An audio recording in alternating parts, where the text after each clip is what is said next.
జీవితంలో ఎల్లప్పుడూ మనకు కోరుకున్నది దొరకదు. మనం ఎలా కోరుకుంటామో అలా జరగదు. అప్పుడు మనం బాధపడతాం, నిరాశ చెందుతాం. అదృష్టాన్నో అలాగే వేరొకరినో లేదా మనల్ని మనమే నిందించుకుంటాం. అయితే నిజమేమిటి?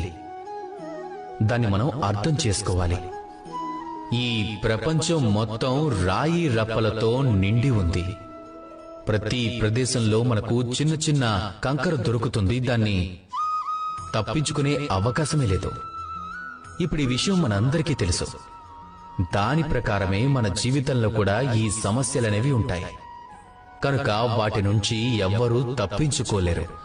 ఒక సమస్య పరిష్కారం కాగానే రెండో సమస్య వస్తుంది.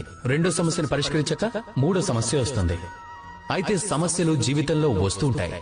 అలాగే మీకు సహాయం చేయడానికి కూడా వస్తూ ఉంటాయి, ఏదో ఒక రూపంలో. ఇప్పుడు 4 దిక్కులా కంకరుంటే మీరు ఏం చేయాలనేది మీపైనే ఆధారపడి ఉంటుంది.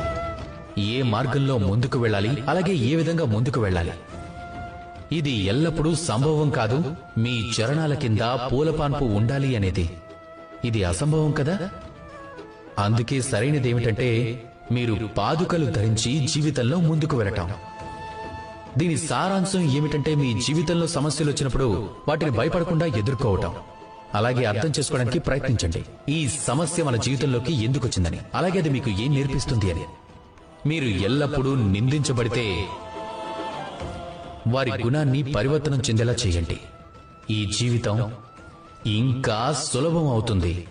అలాగే సంతోషంగా చెప్పండి, రాధాకృష్ణ.